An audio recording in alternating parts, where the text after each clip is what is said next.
cuando yo lo volví a ver, no era el mismo, porque era un morenito con los cabellitos así como pimienta, chiquitico, con la nariz de este ancho. Y después, el que presentaron en la foto como Figueroa Goto era un hombre blanco, fino. Y ellos me dijeron, Sammy me dijo, sí, es él. Y él me decía a mí que cuando él te veía en un restaurante te saludaba, pero tú no te acordabas de él. Claro, ¿cómo voy a acordar si es un hombre totalmente distinto? La gente que vio Face Off, la gente que le gusta el cine, saben que yo Claro. soy siempre cito una De película. Nicolas Cage. ¿Verdad? La gloria de un narcotraficante son 10 años, como mucho. A los 10 años, o cae preso, o lo matan, o tienen que irse por ahí sin un centavo, porque llega. Usted estuvo representando a Sixto David Fernández, el que supuestamente era el objeto del atentado contra David Ortiz, que tuvimos presencia internacional de investigadores y todo eso. Eso salió en toda la prensa internacional.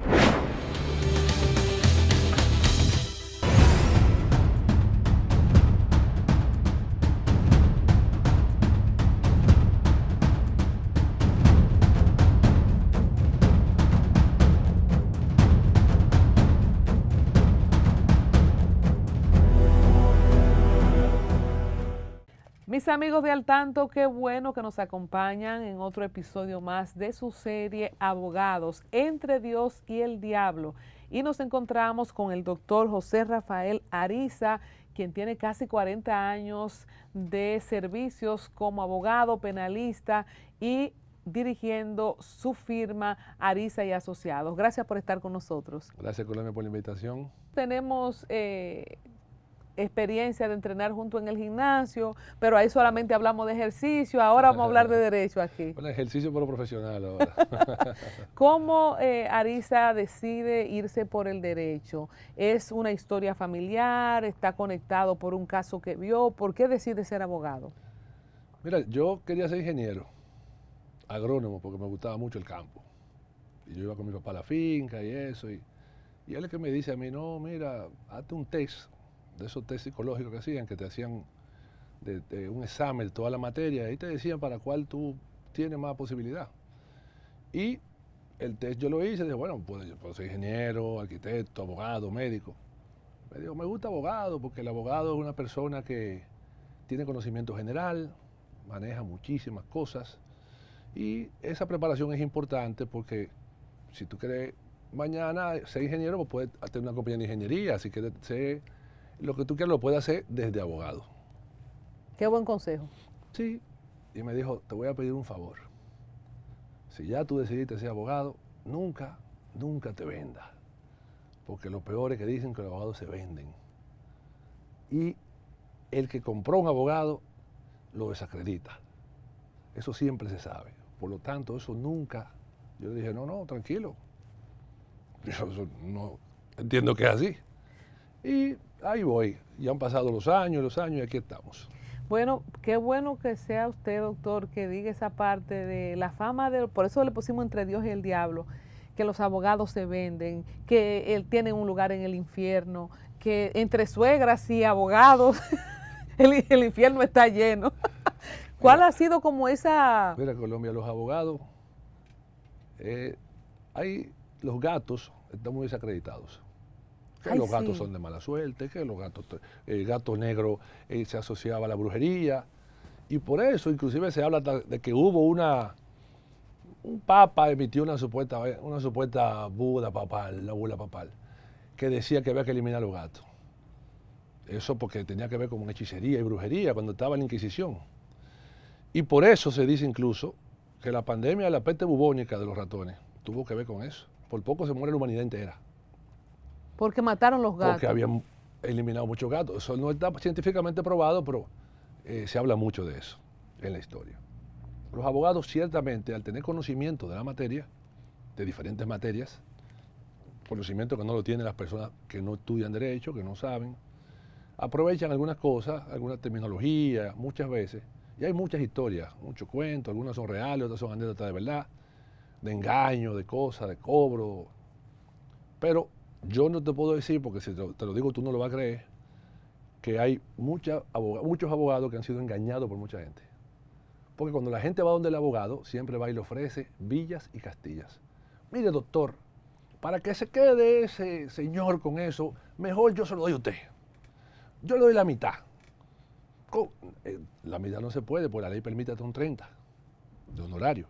No, pero mire, yo, lo que sea. Y cuando llega el dinero, eso es demasiado cuarto para ese abogado. Por un papelito viejo, por haber tirado 3 papelitos. Ahora coge todo ese dinero. No, eso es demasiado. Se parece a la historia de la gente que ofrecen un diezmo, pero dependiendo de lo que le llegue. Cuando era de 1,000 pesos lo daban, pero No. cuando es de millones no lo quieren dar. El cazador, ay Virgen de Altagracia, ayúdeme a cazar esa gallina. Cuando la cazó, bueno, la tuya se fue. Papá Dios, la tuya se fue, la va a poder cazar la mía. Señores, abogados que han sido engañados, mira. Mucho. Constantemente. Pero por más papel que tú escribas y por más contrato que tú hagas con Taliti, siempre van a discutir cosas. Pero si está todo claro y está todo establecido en un contrato, ese es mi consejo. A los jóvenes abogados, mire, aunque sea su hermano, su primo, su mejor amigo, vamos a firmar un contrato, vamos a hacer un documento. Y ahí, ¿qué es lo que vamos a decir?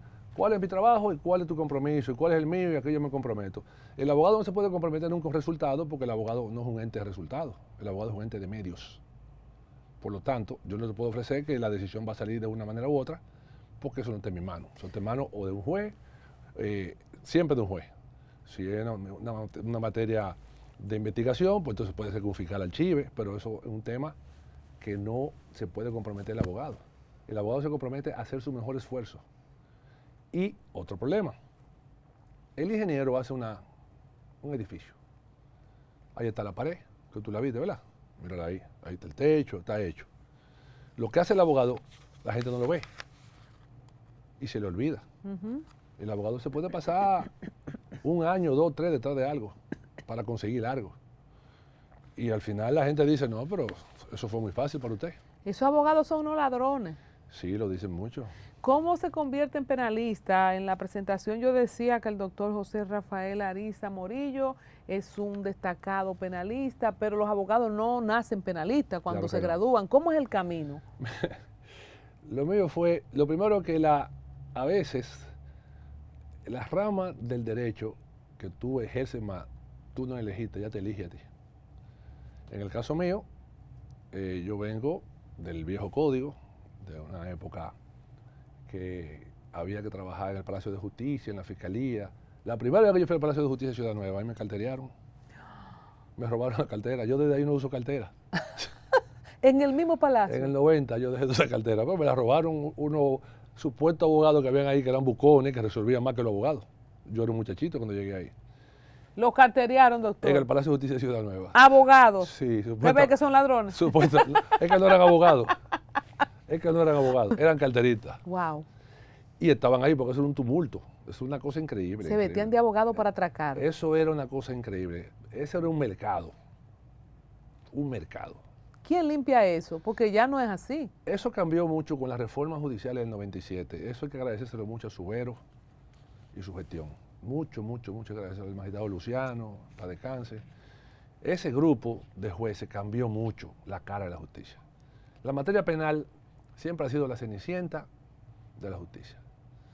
Y siempre ha sido lo que más se ve, lo más atacado, lo que más... Cuando usted dice que esa cosa te eligen a ti, ¿cuándo se da el primer clic? Te explico. Yo llego, ahí, mire, un robo, un robito, un muchacho, el hijo de una trabajadora, qué sé yo, uno que se robó una cadena, un motor. Bueno, pues entonces te buscan, abogado, vaya.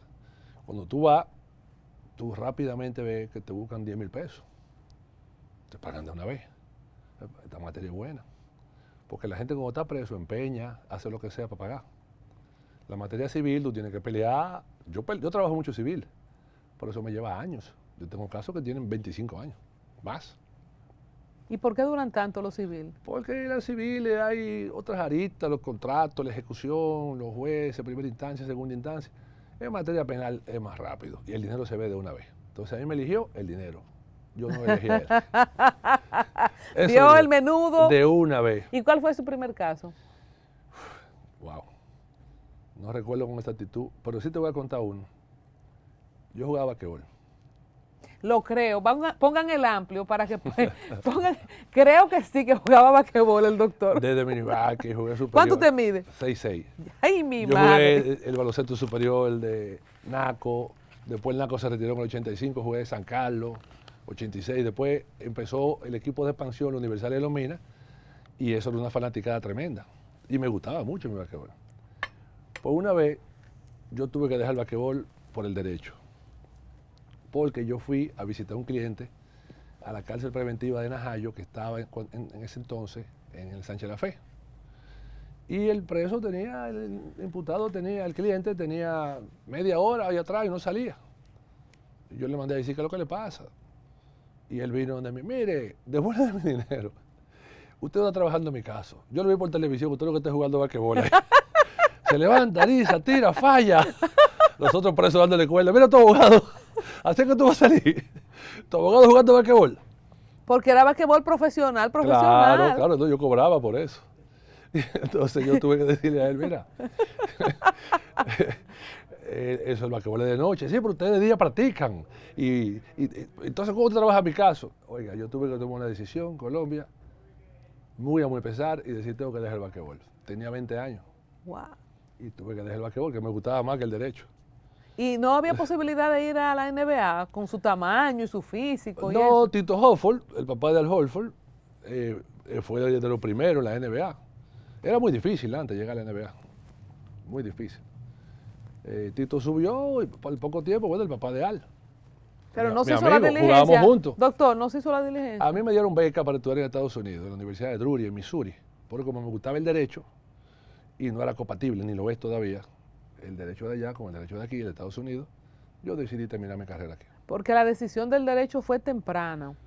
Yo me gradué de 15 años del colegio. Yo entré a la universidad con apenas 16 años. A los 20 yo era abogado. Tenía razón en doctor en derecho. El hombre tenía razón en votarlo. Un doctor en derecho de 20 años, jugando basquetbol. El primer caso que ganó, y que usted quizá le dijo al hombre que lo votó, mira ahí el basquetbolista ganando casos. No me votó, yo seguí. Yo voté el basquetbol para poder seguir trabajando de abogado, porque decidí hacerlo a tiempo completo. Pero yo el primer caso que gané, no recuerdo porque depende de lo que es ganar. Porque a veces lo que tú entiendes que era lo justo, el cliente no está satisfecho. Y a veces él entiende que no fue lo que se quería, porque mira, muchas veces el abogado defiende a una gente que la gente dice, pero ¿cómo tú puedes defenderlo si tú sabes que ese hombre hizo eso y que le toca una pena de tanto? Por eso mismo, porque las penas son muy amplias.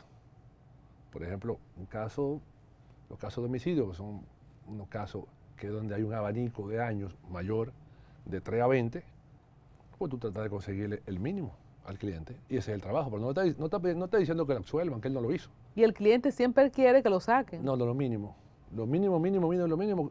Incluso muchísimas veces, en los casos, por ejemplo, de droga, acusados de droga, nunca ellos han hecho nada. No, esa droga me la pusieron. Eso no es mío. No, eso fue un invento, no. Bueno, pero esos son más fáciles, porque eso, como que dice, hay una tabla. Lo buscan mucho, doctor, los acusados de narcotráfico. ¿Recuerda así como una hilera de casos que le ha tocado? No, mira, casi ningún abogado te va a decir que sí, que él defiende todo el narcotráfico. No. Toda la acusación que conlleve pena de prisión es derecho penal. Estafa, robo, abuso de confianza, falsedad, difamación, injuria por medio de redes, difamación en grupo donde se haga, todo lo que tiene que ser. Homicidio, drogas. Todo eso es penal. Lo que la ley castiga con pena de prisión es derecho penal.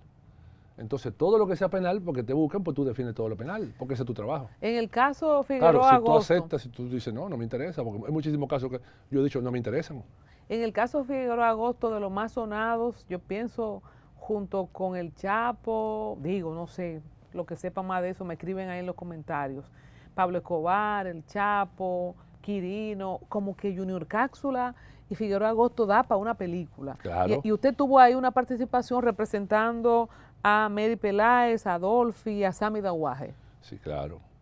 Ese caso fue un caso, yo creo que el primer caso que se televisó completo. Bueno, a mucha gente estaba en prisión y decían, ya va a empezar la novela, porque decían la novela, porque pasaba el caso completo, lo pasaban por televisión. Completo, todo. Y fue un caso muy sonado.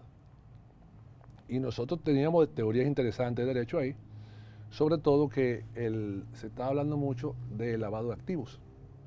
Entonces, el lavado de activos, nosotros decíamos, la doctora Ingrid Hidalgo y yo, que siempre sostuvimos esa tesis, que en estos días salió una sentencia dándonos la razón, que sin un delito precedente, tú no puedes hablar de lavado.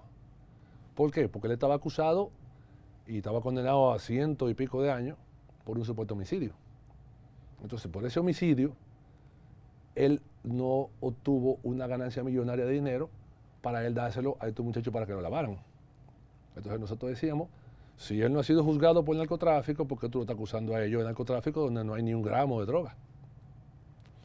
Y entonces no hay un delito precedente, no puede haber lavado de activos. Pero yo creo que tú y los jóvenes abogados que ven tu programa entiendan esto. La justicia popular hace una condena y la logra. No importa que el derecho sea un izquierdo, que no es un derecho, no importa nada. Logran una condena y la logran en base a que los jueces entienden que debe haber una sanción, porque el caso fue muy ruidoso, muy sonado, esto y aquello. Esos muchachos lo condenaron, yo no digo que eran inocentes, porque nosotros los abogados nunca decimos que fulano es culpable o inocente, no. Nosotros decimos, hay que probarle el hecho, pero no porque nosotros decimos, sino porque nosotros, el sistema de derecho cambió. Nosotros tenemos un sistema que se llama adversarial acusatorio, donde tú no tienes que probar que tú eres inocente. Tú eres inocente, siempre. Ahora hay que probarte que tú eres culpable. ¿Y probártelo con qué? Con pruebas. Entonces, lo que usted sostiene del tema mediático es que se busca los jueces reciben presión por los casos mediatizados o se garantizan los fiscales una condena social para esos imputados. A mí me dijo un procurador hace mucho, a los casos hay que ponerlo en primera plana, porque el que sale en primera plana ningún juez lo suelta. Y entonces tú ves que los casos los tiene primero ustedes los periodistas antes que los abogados. Y ustedes están siendo utilizados, pero también ustedes publican una noticia. ¿Pero de cuándo para acá es esto, que los nombres se filtran en los medios primero y los expedientes? Siempre, de que yo tengo uso de razón, Sí. esto ha sido así. Siempre. De que yo recuerdo, yo empecé y trabajaba allá en la oficina de don Vincho Castillo, y don Vincho, que es un hombre muy sabio, yo le vivía haciendo preguntas y le decía, don Vincho, y me dice, no, es que las cosas cuando se filtran en primera plana, es difícil que un juez suelte a una gente de una vez. ¿Qué impacto tuvo la mediatización del caso de Figueroa Agosto respecto a los clientes que usted llevaba? Oh, pero ese fue el caso más mediático, total. Ellos no podían irse sin una condena. Que tuvieron el mínimo, pero le metieron 15 en primera instancia, después bajaron a 5. En el caso de Sammy, Dawaje 5 y fue Mary. su condena final. Mary le pusieron 7, porque Mary, no sé por qué, Mary parece que le caía un poco mal, puede decirse, al fiscal de turno, que era Mocoso Segarra, porque Mary como que medio se burlaba. Ella es burlona, ella es una muchacha medio cómica, como era su papá, y entonces era un humor negro. Y eso le molestó mucho a él, porque le dijo, no, porque el mocoso ese, mocoso era su apellido. Entonces se entendió como, y ahí hubo unas situaciones y le pusieron un poco más. Y la castigaron y cumplió esa pena ella. Ella cumplió, creo que 5, y después salió, y ya, Mary que suya se graduó de abogado en la prisión. Mary es una muchacha muy regenerada y muy, gracias a Dios, está muy bien. ¿Y Dolphy qué tenía que ver con eso? Dolphy estaba acusada en principio también, porque Dolphy tenía una propiedad que había recibido, pero después eso se aclaró y Dolphy quedó fuera en intrusión.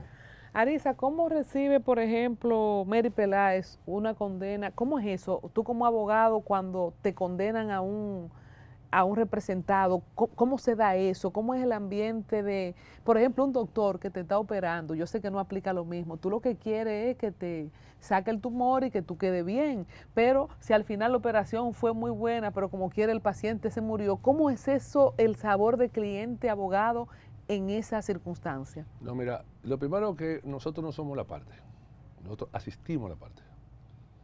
Y no es verdad, o sea, tampoco es, no es falso que tú puedes tener alguna afectación porque crea cierta relación de empatía, por así decirlo. Pero el que condenaron a una persona fue el juez. O sea, no te afecta a ti como abogado eso. No, tu desempeño profesional, tú tienes que hacer que te respeten por lo que sabes y lo que tú demuestras, que tú sabes lo que estás discutiendo, lo que estás hablando. Que el juez termine respetándote aunque tú le caigas bien o mal. Que la gente, que la parte contraria diga, ese hombre preparó su caso, estudió su expediente, hizo su trabajo, hizo su tarea. Eso es lo que tiene que hacer el abogado, estudiar su proceso y discutir su proceso. ¿Y si te lo condenan? Es que la condena no depende de uno. Tú haces tu mejor esfuerzo. Por ejemplo, ¿ella qué te dijo? Así como... No, al final le pusieron una condena de 15 años. Después te bajaron a 6, 7. Pues tiene que estar más o menos satisfecha, pero ya está satisfecha. Tú sabes que el abogado que queda bien, quiere decir que hace su esfuerzo, su trabajo. El cliente al final le reconoce su trabajo y sigue siendo su cliente. Yo tengo clientes de hace 30 años. Yo era un jovencito, esos son mis mismos clientes todavía. Casi todos, muchísimo. Arisa, para recordar la desvinculación del caso Figueroa Agosto, ¿Figueroa Agosto tenía abogados aquí? No, él no fue procesado siquiera. Él no fue procesado. Inclusive Porque nosotros entonces, planteamos... ¿Cómo es que se ve el dueño del caso y las ramas quedan aquí? Nosotros planteamos que a él había que solicitar una extradición. Porque tú tenías que tener... Esa era parte de nuestra teoría. Si esta gente lavaron dinero de él, ¿cuál es su condena de narcotráfico para usted poder lavar dinero? Porque el dinero tenía que proveer de fuente, decía la ley 172, y tú estableces también esta ley nueva, la ley nueva, también establece que tiene que haber un delito precedente. Es decir, Colombia, este hombre vendió una droga y te dio un dinero No, aquí. a mí no. A mí, la gente que viene aquí saben que esos ejemplos a mí no me gustan. Está bien, Vamos a poner a Juan tranquila. Pérez. No, exacto. No, ni a Cookie, no lo coja con Okay. eso. No, porque es un ejemplo hipotético, todo el mundo lo sabe. Pero que le entregaron un dinero.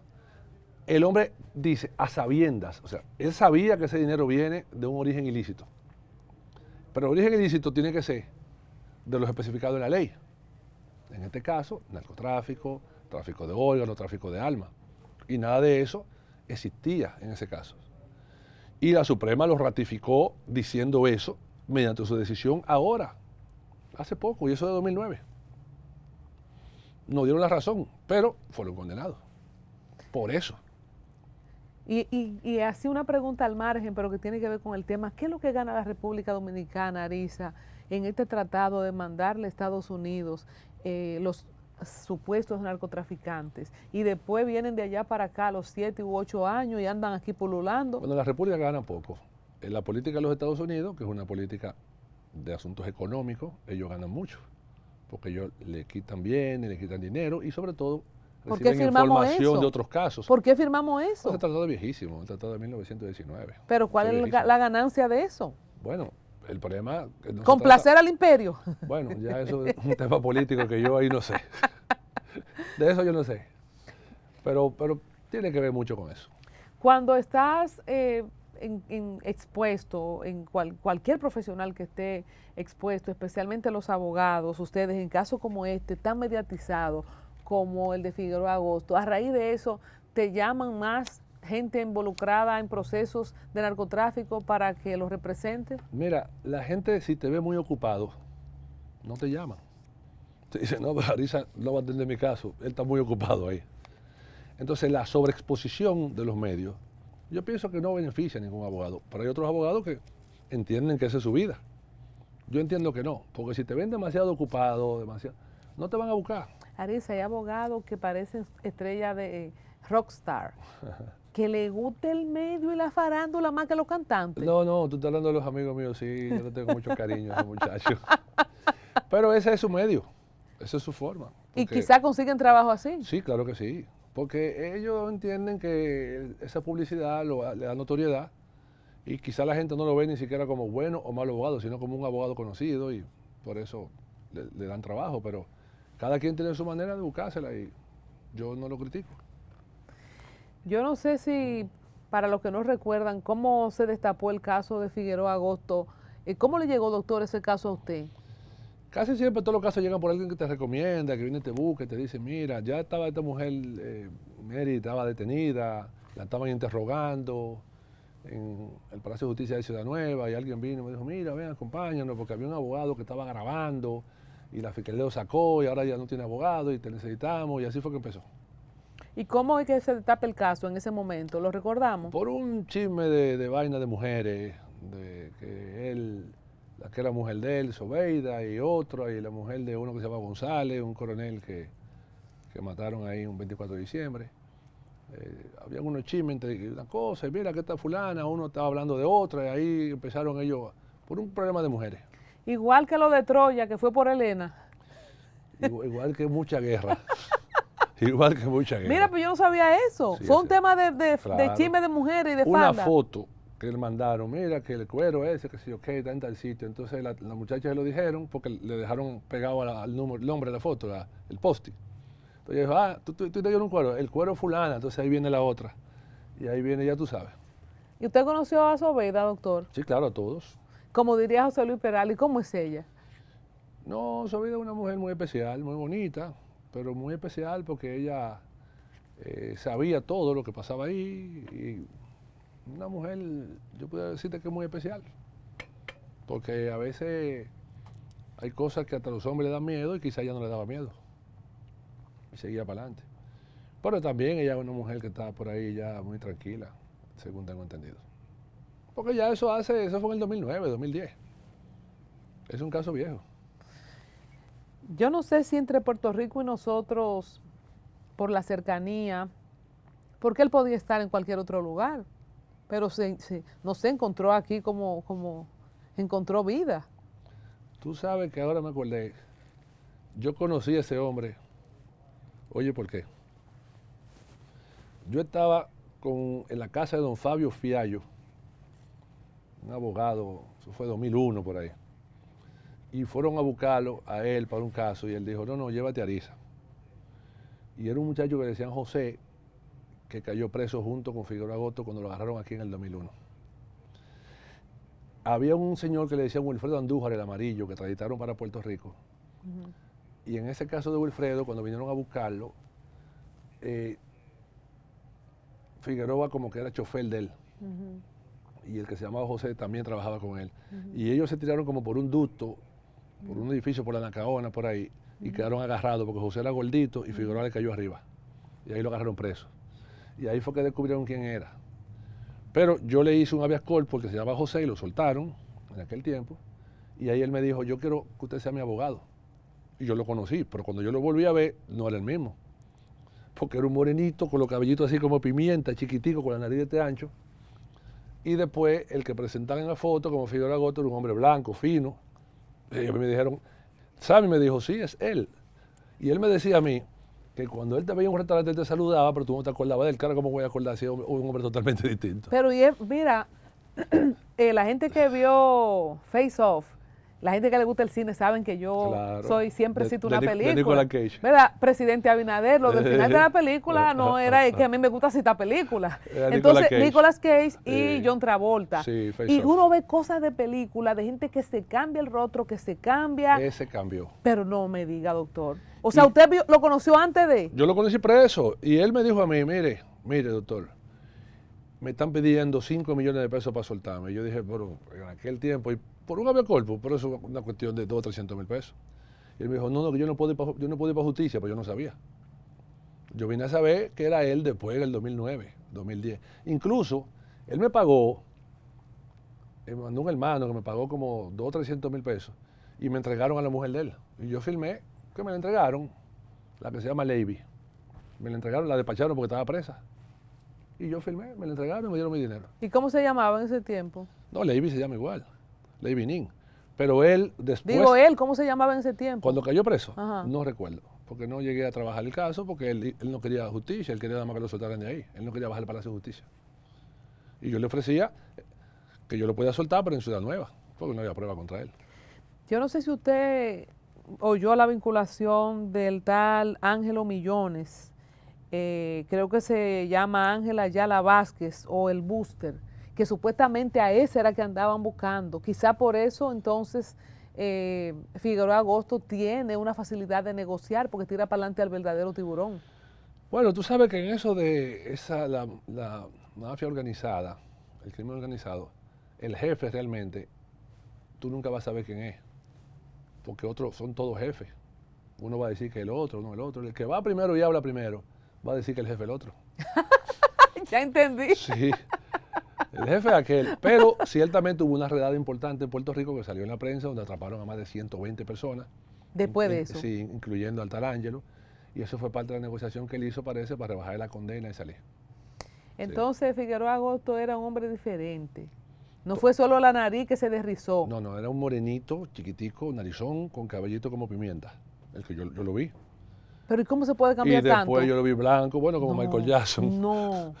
Sí. Doctor, mire, y los videos, aquellos. ¿Usted llegó a saber de esos videos? Mira, esas son, Los DVD que se vendían como pan caliente en la 27 con Churchill. esas son de las debilidades de nuestro sistema. Se puso serio, no se rió con los videos. No, que nuestro sistema,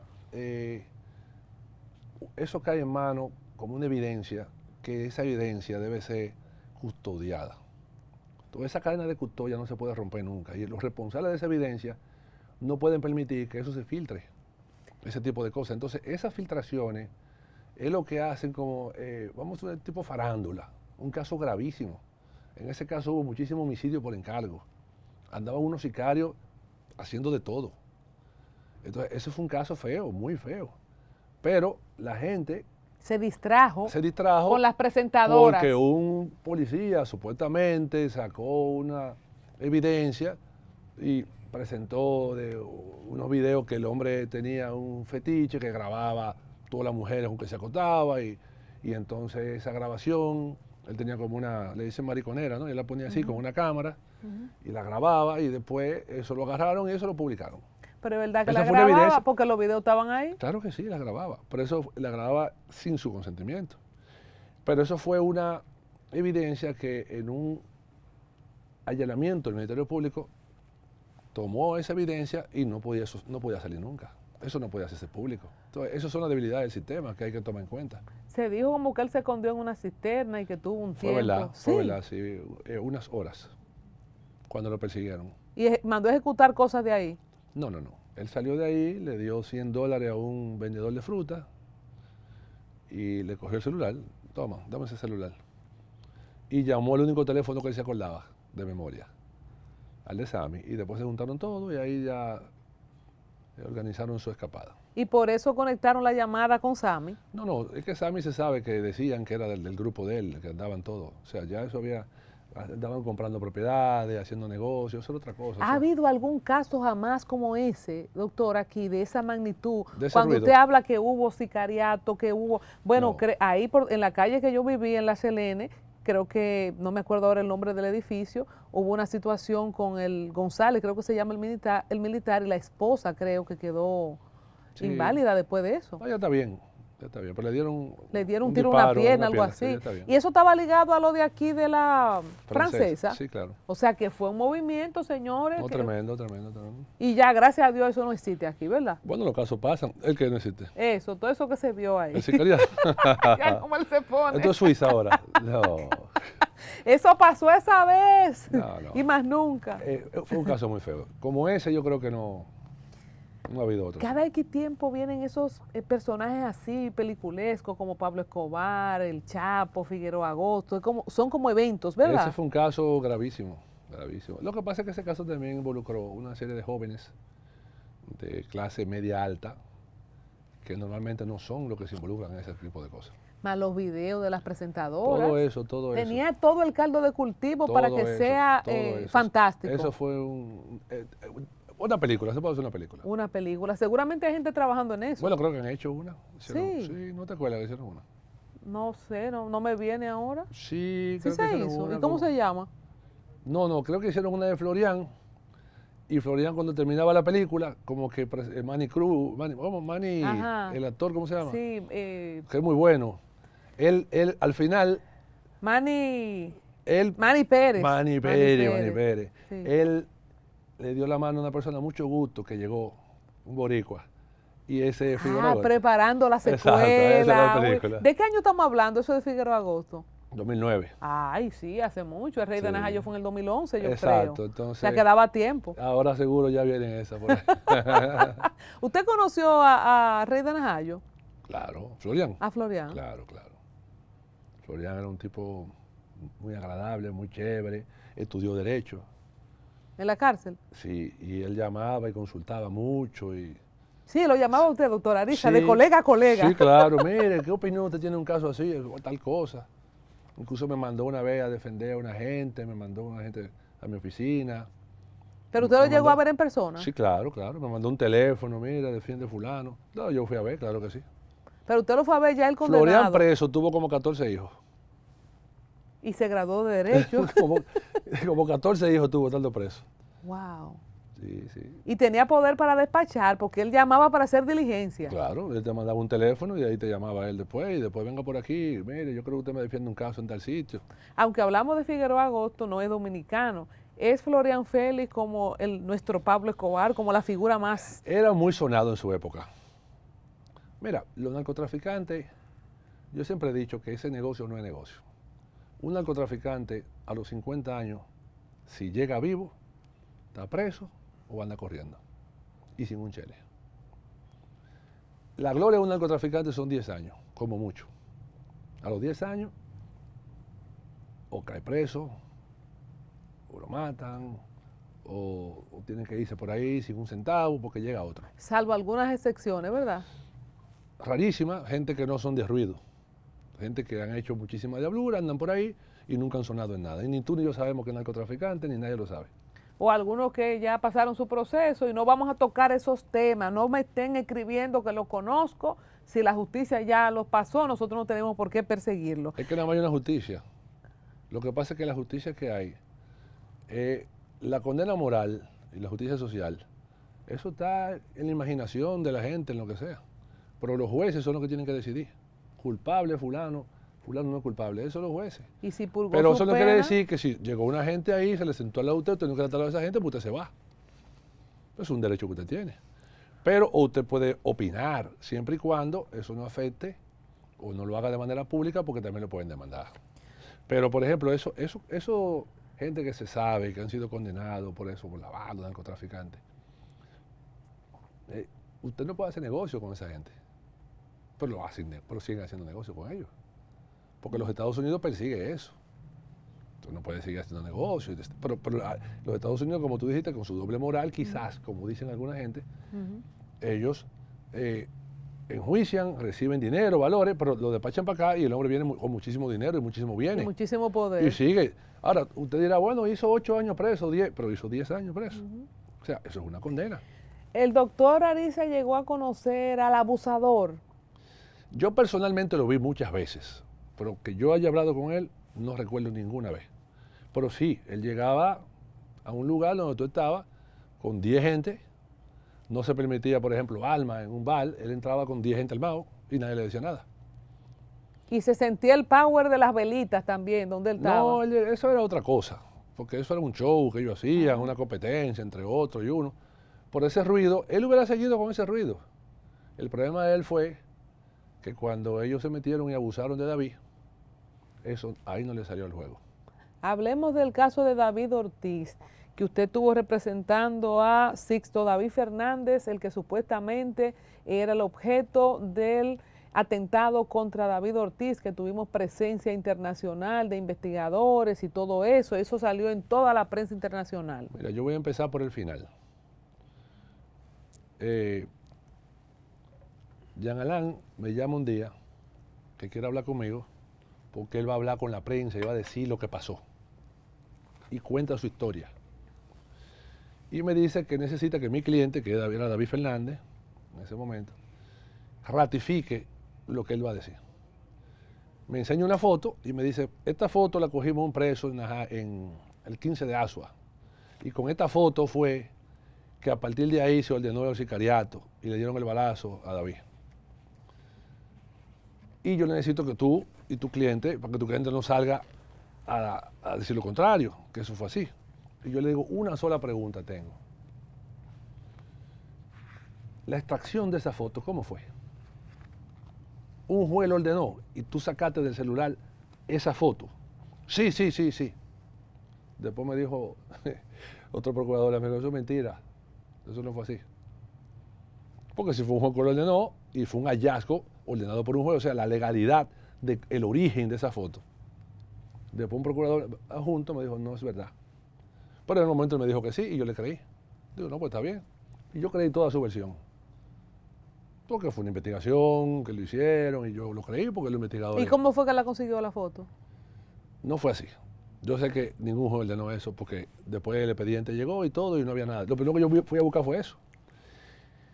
Y además se descubrió después que fue a David Ortiz y que fue ordenado por César por un abuso. Porque él tuvo que decírselo al FBI. César el abusador. Sí, tuvo que confesar la Entonces, párese ahí, doctor.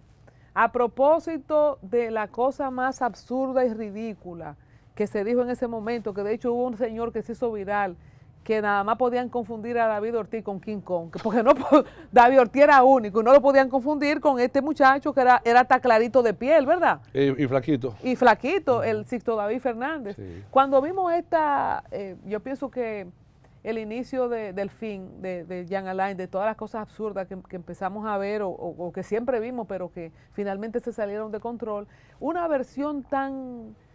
Y como que aseguraba que eso era, que eso era. Entonces viene la Major League y manda un sheriff a investigar esto aquí. Obvio que no creyó esa versión. Mira, y te lo dije, él me llamó a mí para contarme su historia y yo le hice una sola pregunta y me afirmó que sí, que era verdad. Y mintió. Bueno, en el expediente nunca apareció eso porque evidentemente eso no estaba, esa evidencia no fue real, no fue así.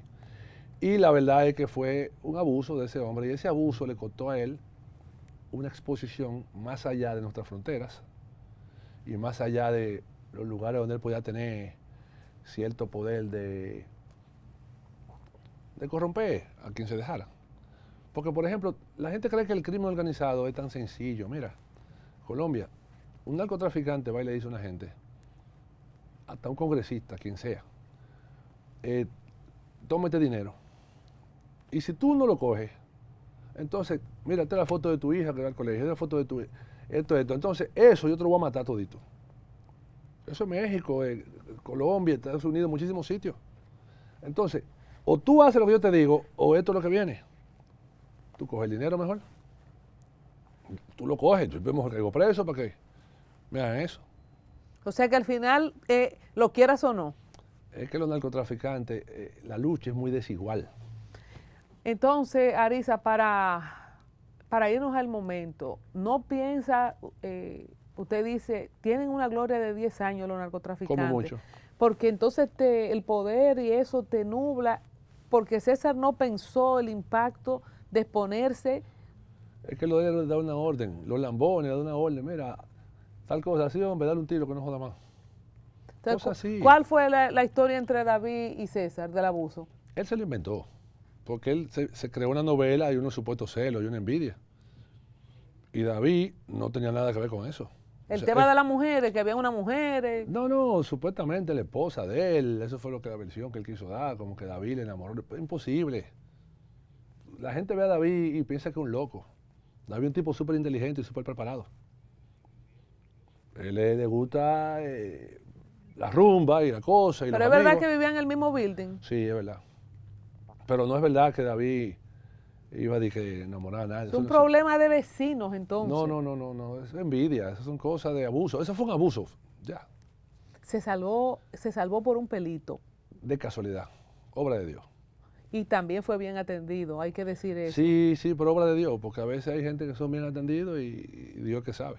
Entonces, ¿por qué, a ver, la parte que no entendemos, por qué la necesidad de Jean Alain, del procurador, de insistir en una versión de que querían matar a este David Sixto Fernández? ¿Por qué se quería tapar que fue un atentado contra David Ortiz? Mira, todos los chismes tienen algo de cierto. Algo de cierto. Siempre en un chisme hay algo que es verdad. Sixto tuvo problemas con un tío, un primo. Y ese primo creía que Sixto lo había chivateado en un tema de una supuesta acusación de narcotráfico. Y que él había caído preso por Sixto David Fernández. Y ese chisme sonó, y ese tipo era un tipo peligroso que vino de México y que sé yo qué. Bueno, lo descargaron al final ese hombre. Lo mataron después. Después que salió, poco tiempo, creo que oí algo sobre el periódico. Pero ese hombre supuestamente fue el que organizó todo para Sixto. Pero yo, hablando con algunos amigos, dije, pero a David el modelo lo podía matar a limpia bota. Andaba solo. en toda la discoteca, en el medio, en toda parte, sentado donde quiera. No había que buscar un contingente de tigres, de que pase nada a ese hombre. En una cosa pública Y mucho menos un bar como ese, que es un caluá famosísimo, muy conocido. que hasta mi compadre Joel López también salió herido. Le dieron un tirito. O sea que cualquiera se le podía pegar que estuviera patica, ahí. le dieron una patica. En una patica. Sí. Entonces, Pobre, sí. como usted dice, algo de cierto hay. Ese que supuestamente fue que le mandó a hacer esto a Sixto David Fernández, Exacto. después lo mataron como un ajuste de cuenta. No, después que salió, pero un juez lo descargó. Después porque no encontraron la vinculación con el caso de David Ortiz. No lo encontraron. Pero entonces, ¿no le pareció sintomático como que se lo hayan quitado del medio? Es que él tenía sus cosas por fuera de por ahí. Parece. Que no tiene que ver con Parece, el abusador. O no sé, no tenía que ver, o no sé. Pero no tenía que ver nada con David Ortiz. Entonces, ¿en qué quedó Sixto David Fernández? No, al final nosotros, cuando ya se determinó que ciertamente ese hombre no tuvo nada que ver, el primo, pues entonces se desistió de eso. O sea, se desistió de la versión del procurador. Claro, y se continuó. Y cuando vino el informe del sheriff. No, todo. Porque vino el informe de allá. El caso fue otro. Y entonces, ¿cómo esto da el traste con la caída del abusador? Bueno, eso lo puso a él en la mira de los Estados Unidos. Porque los americanos tienen su tiempo para trabajar sus casos. Ellos trabajan sus casos despacio. Pero cuando los casos llegan, ellos pueden acelerarlo o pueden seguir trabajando a su ritmo. Ellos tienen su ritmo. La esposa del abusador es la hermana de la que era esposa de Juancito Espor. Sí. O sea, la esposa del abusador Marisol, es Franco. Marisol. Franco, hermana de Berlinesa Franco. Sí, son hermanas. Es mayor que Berlinesa. No Berlinesa sé. era una muchachita y ya Marisol era más grandecita. ¿Usted cree que el procurador estaba tapando algo? No sé. Yo lo que te digo es... Yo no lo voy a meter en problemas. Pues yo no sé. Yo no lo voy a meter, doctor, porque ya yo estoy cerrando un círculo que no había pensado. No, porque yo no lo había pensado. No, pero Jean Alain podía tener esa teoría porque Jean Alain le llevaron eso a los investigadores. Berlinesa es comadre del expresidente, el jefe de Jean Alain. Sí, claro. Era la hermana. Sí, yo la conozco bien. El esposo de la hermana. Eran vecinos míos, yo lo conozco bien. Señores, yo estoy haciendo conjetura aquí. No. Pero Jean Alain podía tener la versión que le llevaron los procuradores que investigaron y los fiscales que investigaron y todo eso. Y podía estar convencido de que esa era, pero realmente no era esa. Tenía y vamos a dejarlo abierto ya, porque ese no es el tema.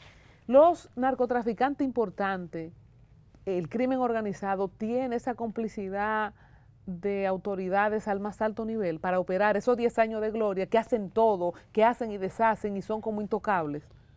Bueno, se presume que sí, porque hay cosas, por ejemplo, que no hay manera de que ellos puedan lograrlas si no tienen alguien que se hace la vista gorda. Ese power, que tú te sientes todopoderoso, protegido, puedo hacer y deshacer. Sí, tienen realmente vinculaciones de alto nivel. Tengo a Dios agarrado por ahí. Sí.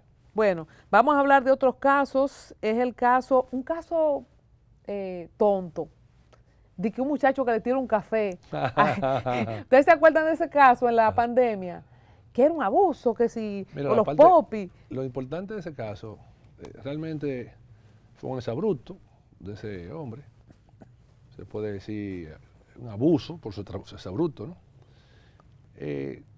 Al final, lo más interesante de ese proceso es que los tecnicismos jurídicos no son inventados por los abogados.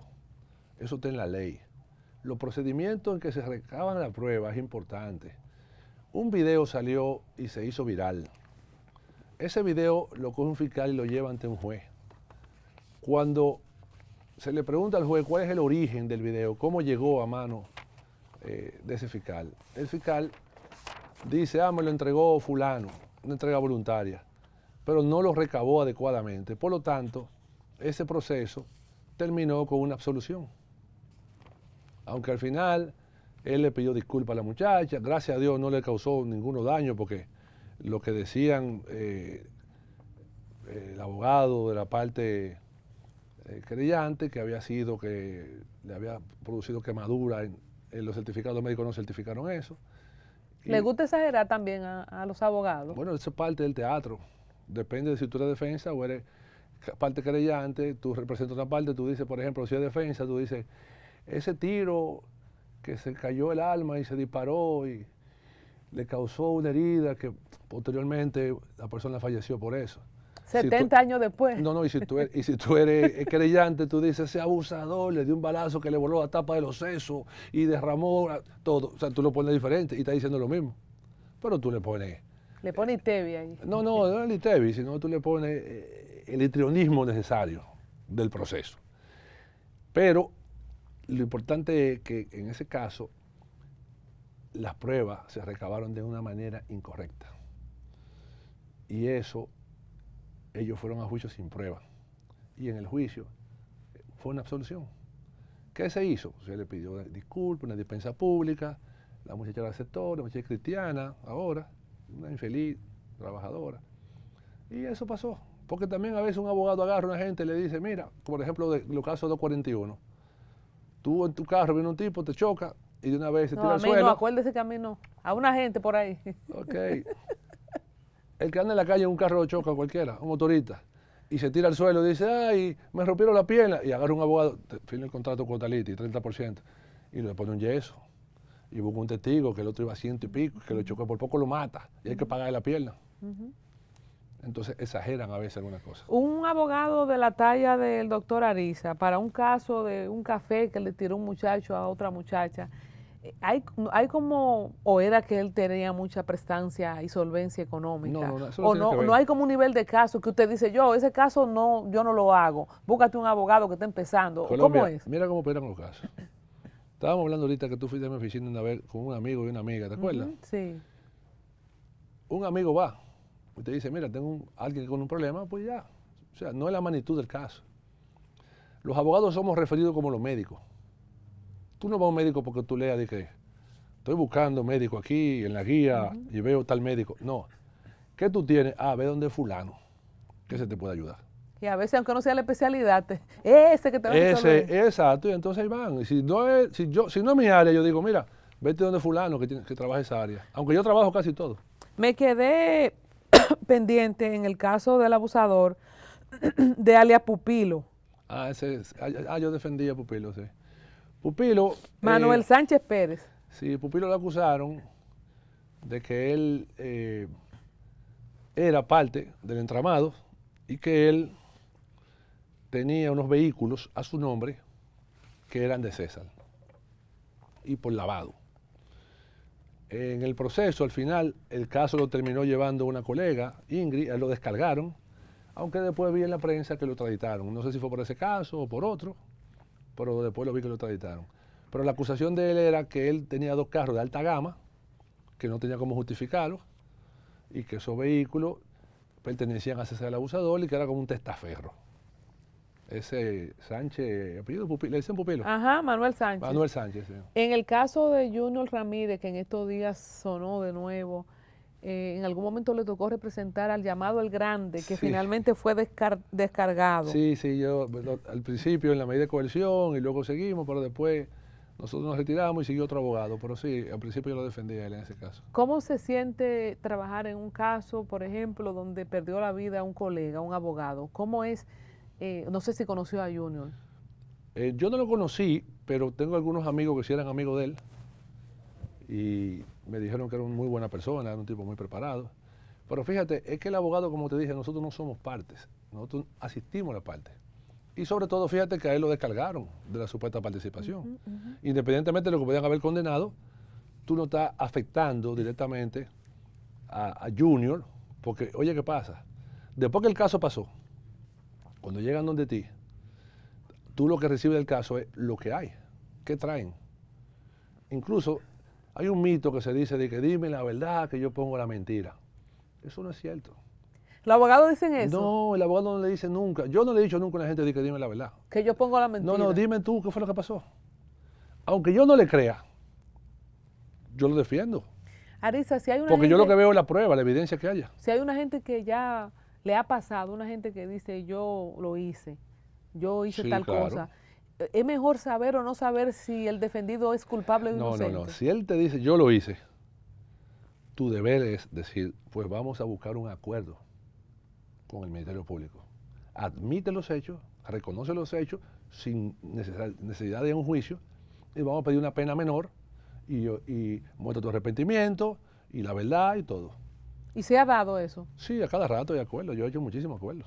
Porque hay gente que dice, si yo lo hice, pues vamos a un acuerdo. Y por otro lado, que imputados que mienten, que le miente a su abogado. Hay gente que le meten 30 años y siguen diciendo que no fueron él. Que no fueron ellos. Y no necesariamente porque lo hayan condenado, fue él o no, pero ya está condenado. Doctor, ¿y le ha pasado que usted lleva un caso con una gente que se muere diciendo que es inocente? Claro. Y que lo ha engañado usted mismo y usted hace una defensa en base a su inocencia? No, yo tuve un caso de una persona hace mucho. Él me confesó un caso, un homicidio, una cosa, y bueno, yo le dije, ¿cómo fue? Él me explicó. Yo, bueno, vamos a cambiarle una cosita para poderte defender mejor. Pero yo estoy buscando cambiarle algo para que le pongan una excusa legal de la provocación y una condena de por lo menos 2 años. Pero los jueces le dieron una legítima defensa y lo absolvieron. Y yo dije, no, yo no quería eso, pero no podía decirlo. Y yo me fui para mi casa amargado. Yo dije, yo no quería que lo absolvieran. Ahora él cree que no ha hecho nada. Y lo bueno de este cuento es que apelaron y cuando fueron a la corte, él viene donde mí para que yo lo defienda de nuevo. Y yo le digo, mira, mis honorarios son tanto, esto. Y me dice él, digo yo, bueno, si vienen los testigos y la cosa. Y me dice, no, pues acuérdate que fue así. Y yo dije, pero a ti se te olvidó que fui yo que me inventé eso. O sea, tú me estás diciendo a mí lo que yo me inventé. Tú me estás diciendo que fue así ahora. O sea, él mismo ya estaba convencido. Convencido de que fue así. Porque entonces los abogados le arreglan como la escena, Una cosita. buscando el mejor escenario. No, una cosita, un detallito importante. Un detallito importante. Pero no era para legítima defensa. Mira qué pasa. El homicidio, por ejemplo, míralo así como una línea recta, ¿verdad? De aquí para arriba, ¿qué hay? Agravante y de aquí para abajo, atenuante. ¿Qué es un agravante? La pena de 3 a 20, normal. Entonces, agravante es parricidio, infanticidio, asesinato, que eso tiene que ver con elementos constitutivos distintos, es decir, acechanza, prevaricación, premeditación, depende del alma, con que si es ilegal, todo eso. Entonces, todo eso tiene que ver con lo que son, y por ejemplo, si es parricidio, la prueba de que fue a su papá, a su mamá, infanticidio, el acta de nacimiento de que fue un niño. Entonces, todo eso agrava la pena. Te voy hacia arriba. Y hacia abajo viene, primero, la excusa legal de la provocación y luego la legítima defensa, que reduce la pena del mínimo de 3 a 2 o a 6 meses. Y la absolución, que es la legítima defensa, que es 0 pena. ¿Qué constituye una legítima defensa para aplicársele a ese caso? Un caso inmediato donde alguien viene, agrede a otro y la repulsa inmediata le produce la muerte al agresor que iba inminentemente a producir la muerte a él. Entonces se defendió y resultó muerto el otro, eso es una legítima defensa. Por ejemplo, eso un asaltante que ya tiene a la persona... Hubo un caso en San Francisco ahora de un abogado que una gente entraron a su casa, creo que 2, a atracarlo y él le dio un balazo a uno, se murió y la Fiscalía de San Francisco ni siquiera lo acusó. Dijo, no, que eso se ve claro que fue una legítima defensa. O sea, que también puede llegar a que la Fiscalía ni inicie la acusación. Ni siquiera lo acusó. ¿Y es común eso? No, no es común, pero parece que había suficiente evidencia. Hablando de eso, uno de los casos suyos terrible es el de Félix Alburquerque Comprés. El video salió del comunicador Manuel Duncan en la Rómulo con Núñez de Cáceres. Hablemos un poco Rico de... Hot Dog. Enrico Hot Dog. Pues yo para no decir la marca, pero bueno. Desgracia que le pasan a los negocios, como decimos. Aquí se hablaba de una legítima defensa por un lado, o se hablaba de que el tipo lo agredió primero, también se hablaba de que fue un abuso. ¿Cómo entraría primero en los hechos, reconstruyéndolo? No, muy sencillo. Mira, realmente todo el mundo sabe lo que pasó ahí. La verdad que todo el mundo sabe lo que pasó. ¿Y el video fue legal de cómo se presentó? No, pero los jueces lo cogieron. Y si ya lo cogieron los jueces, yo decía que no y digo que no, y sigo diciendo que no, pero los jueces dijeron que lo admitieron como prueba porque ellos dicen que fue un hecho notorio, y de eso no cabe duda. Pero la recolección, yo insisto que fue ilegal, y yo digo por qué. Pero doctor, si algo ya se pone en las redes y se hace viral. Es que las redes no quiere decir que sea legal. Viral no quiere decir que sea legal. La legal es la obtención. Mira, la ley prevé, por ejemplo, te voy a poner un ejemplo sencillo. Donde hay un circuito cerrado, un negocio privado. ¿A quién pertenece el DVR? Al dueño del negocio, ¿cierto? Porque es un circuito cerrado, es un negocio privado. Si alguien entra y en ese negocio sucede un hecho, ese DVR, ¿quién tiene acceso? El Ministerio Público, la policía. ¿Verdad que sí? O si lo filtra el que lo maneje. No, es que no puede haber una filtración. Tiene que ser que lo obtenga el Ministerio Público. Entonces el Ministerio Público va y lo tiene. ¿Cómo debe obtenerlo? O que un juez lo ordene, un juez entra al negocio privado y búsquelo, o que la persona propietario de su DVR lo entregue voluntariamente, el propietario. Si no se da uno u otro, entonces está fuera de la ley, porque eso es lo que dice la ley. Entonces, si es que lo buscaron y no se sabe quién lo buscó, y ya se hizo viral, eso no quiere decir que sea legal. Pero ¿cómo cambian los hechos que el video sea admitido o no por los jueces? ¿Cuál era su explicación? Muchísimo. Ajá. El video tiene que tener, lo que captó el video, tiene que ser lo que ve el juez. Los videos que tú ves en redes están editados, porque le dan zoom,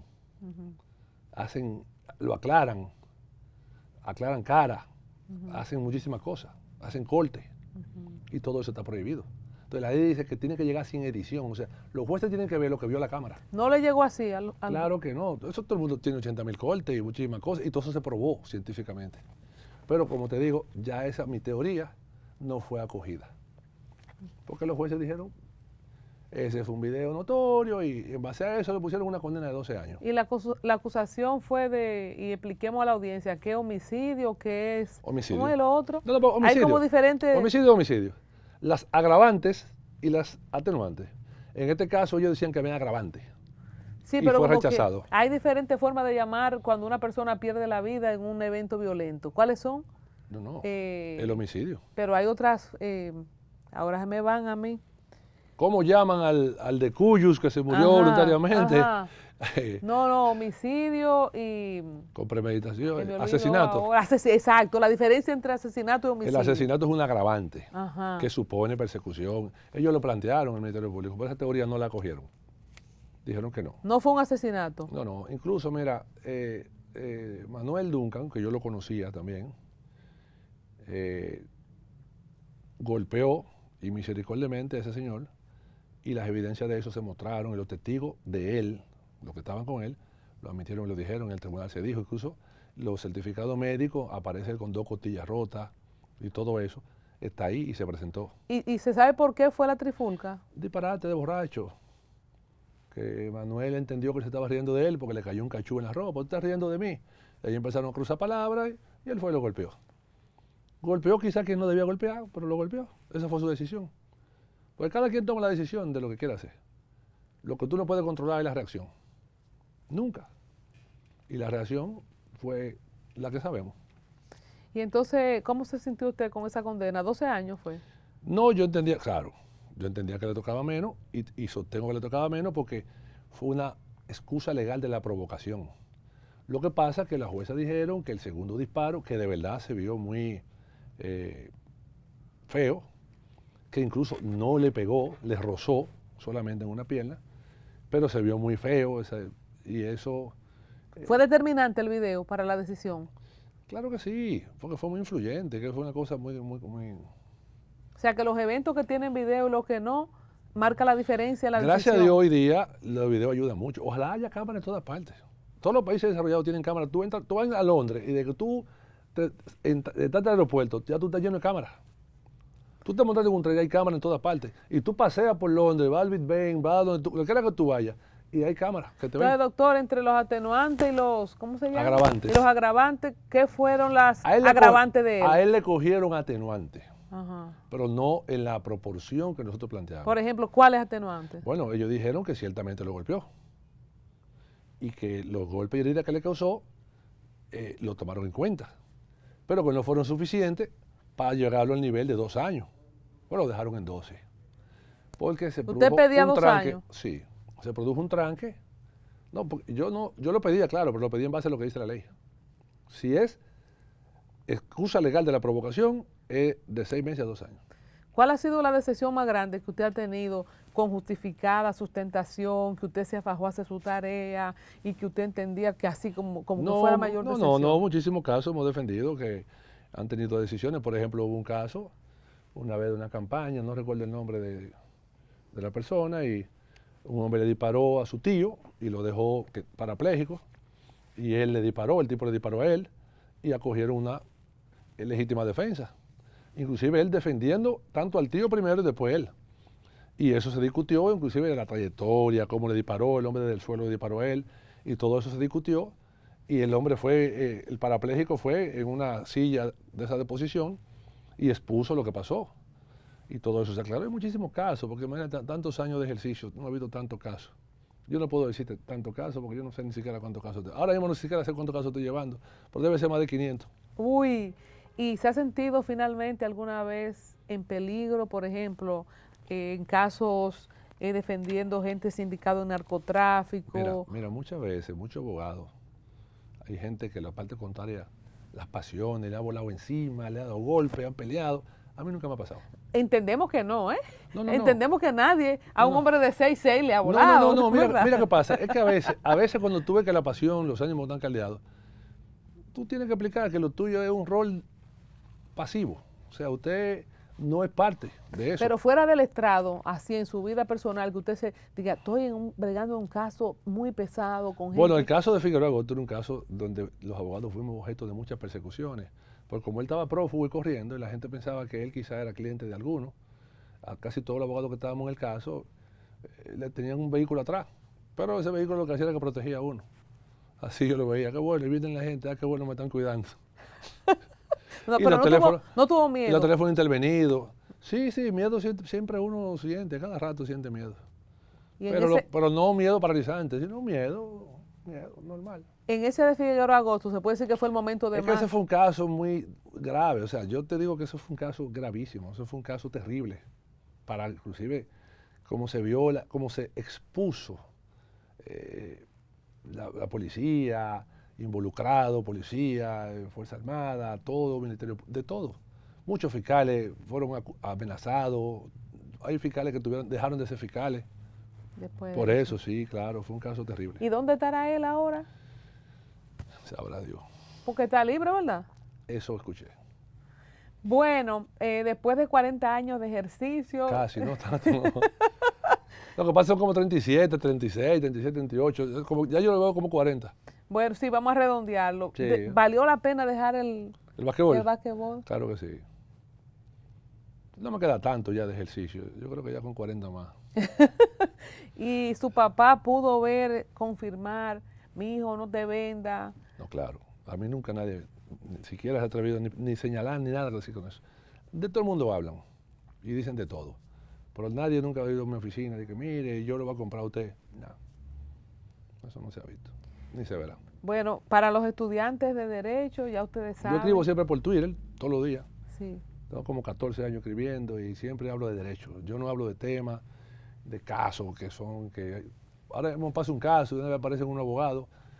El pelotero tiene que hacer tal cosa, el otro. Yo no hago eso, porque esos no son sus casos. ¿Usted ha defendido peloteros? Sí, claro, pero uno no, de todo, médico, de todo, el abogado no es comunicador, el abogado es abogado. Los comunicadores hay que dejar que hagan su trabajo. Los periodistas graduados como tú, con su título, son los que tienen que hacer su trabajo de periodismo. Yo no puedo venir a primer periodista. Y no le recomiendo a ningún abogado que vaya a primer periodista. No se mete en casos que no son suyos, que usted no ha visto expediente, usted no ha visto acusación. Ya que usted mencionó la palabra pelotero, un bonus track, ¿qué fue lo que pasó a la vez con David Ortiz, los muchachos y los bates? Eso fue como en el 2004. Era cabecita caliente, David. No. Lo que pasa es que había un juego de Licey Escogido, algo así. Águila y Escogido, y entonces hubo una trifulca, una pelea, y le dieron un batazo a un tipo apellido Arámbole. Los Domínguez Brito era el abogado de ese tipo y acusaron a un grupo de peloteros, entre ellos estaba David, Neyfi Pérez, Kilvio Vera, un grupo. Y me buscaron de abogado y esa gente, David no tuvo nada que ver, David solamente subió a defender a su primo que le estaban dando golpes, eso es como son los aguiluchos. Y David subió, tenía un bate en la mano y ya eso fue un escándalo. Pero no, David no, Neyfi, ese grupo, todo el mundo se aclaró con un fiscal de Santiago. Bueno, se buscaron unos videos y los videos se vieron y lo vimos al paso en la fiscalía varias veces y se vio que fue un catcher novato que le dio un golpe con un bate a un fanático.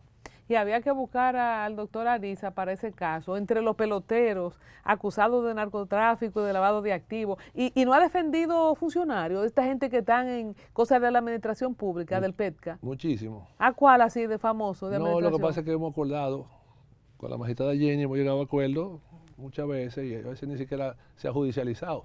Por lo mismo que te digo, o sea, si a veces tú entiendes que tu cliente puede tener algún tipo de compromiso, tú sugieres un acuerdo. Y el acuerdo es lo mejor que hay. Entonces, doctor, entre los funcionarios acusados de corrupción, peloteros y gente de lavado de activos y narcotráfico, ¿cuál paga más? ¿Cuál paga mejor? La paga no es importante a veces. ¡Ah! Muchas gracias. La paga no es importante. A veces no, a veces no. A veces no, pero a veces sí. Gracias al doctor José Rafael Ariza Morillo por su participación con nosotros aquí en Al Tanto en esta serie de Abogados entre Dios y el Diablo. ¿Y usted ha estado más cerca de Dios o del diablo? Bueno, el diablo es la imaginación de la gente, porque tú dices el diablo no existe, pues ya se fue. El diablo es una creación. ¿Y Dios? No, Dios es otra cosa. Ah, por un chin, mire, abogado, ¿verdad? Por un chin caen en la trampa. No. Gracias, doctor. Gracias a ti.